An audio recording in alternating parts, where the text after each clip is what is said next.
Ever wondered if demonic invasions could happen? Could demons walk among us?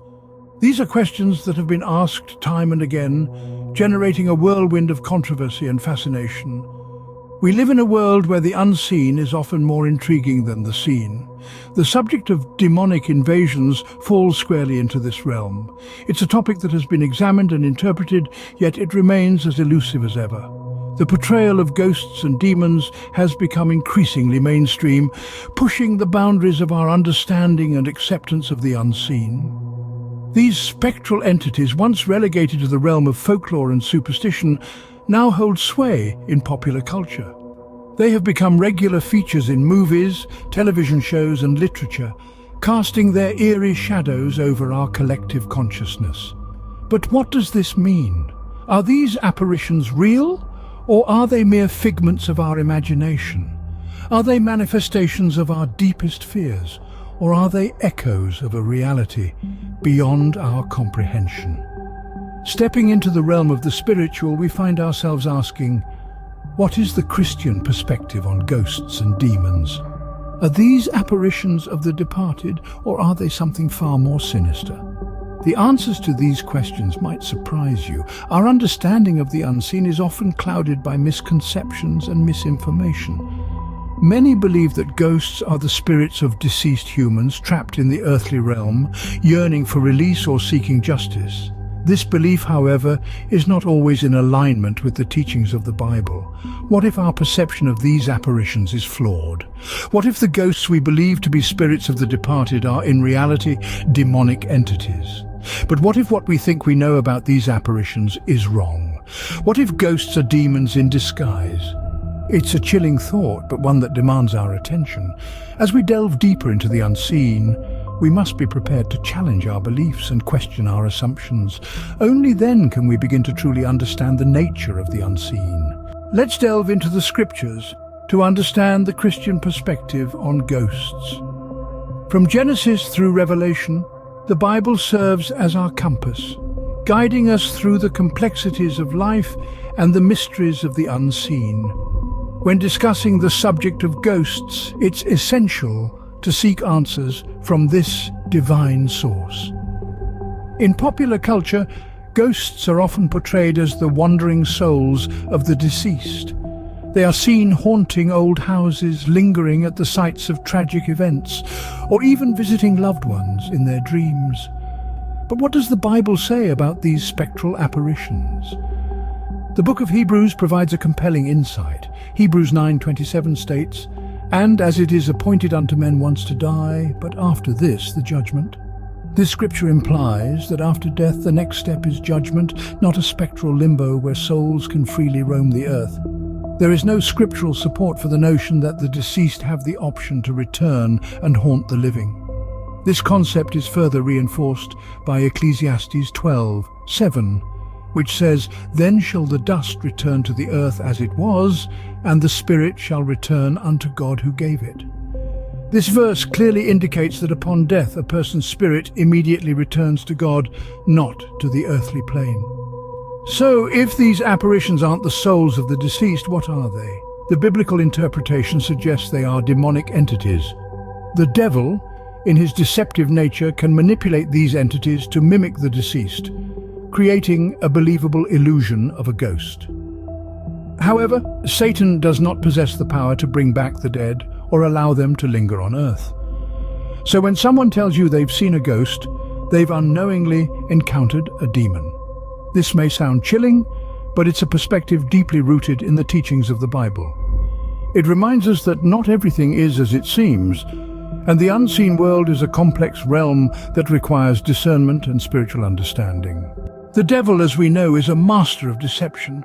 What if he's using these ghost sightings to his advantage? It's a chilling thought, isn't it? But let's delve into this idea a bit more. Imagine, if you will, a demon sitting in the shadows, studying your every move, learning your habits, your quirks, the sound of your voice. It's a terrifying thought, but it's not beyond the realm of possibility. After all, the Bible reminds us that Satan is capable of transforming into an angel of light. Consider the words of 2 Corinthians 11:14, which says, "And no marvel, For Satan himself is transformed into an angel of light.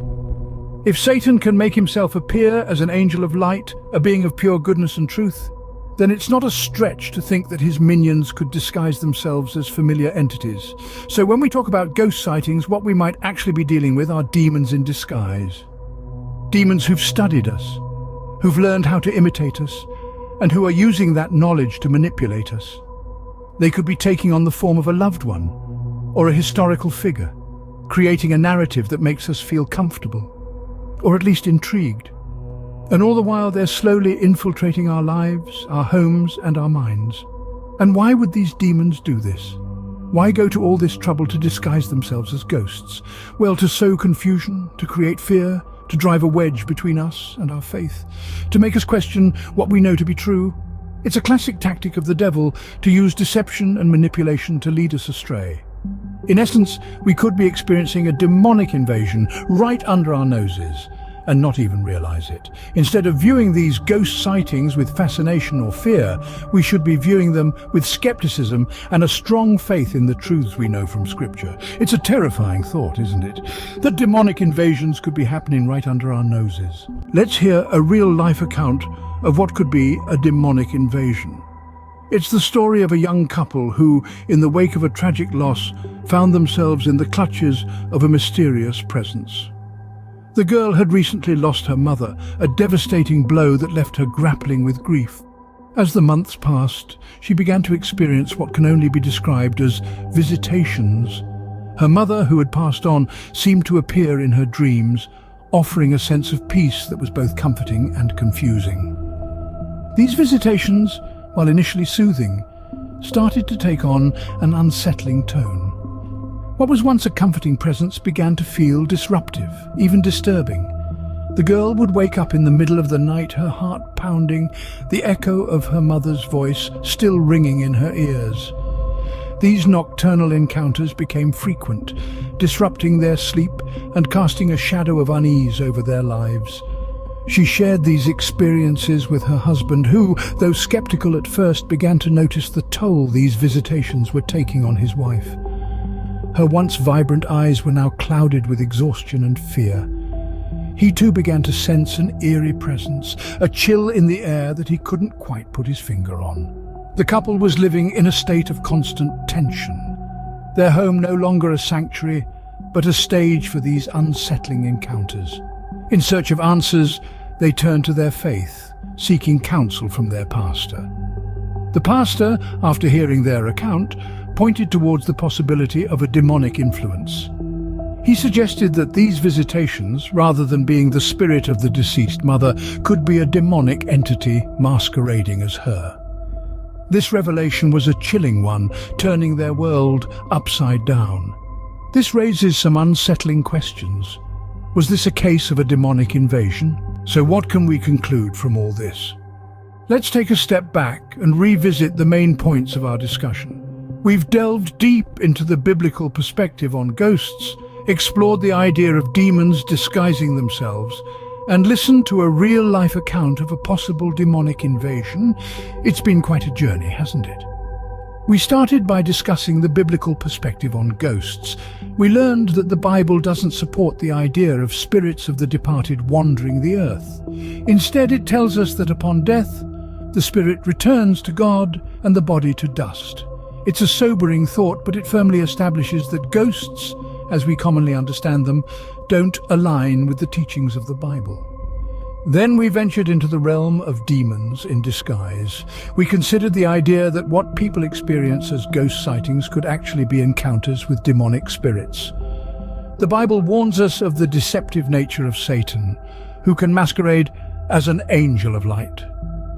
It's a chilling thought, but it's not beyond the realm of possibility that these apparitions are actually demons, cleverly disguised to sow fear and confusion. Finally, we listened to a real-life account of a possible demonic invasion. A young couple dealing with the grief of a lost loved one experienced what they believed to be visitations from the departed.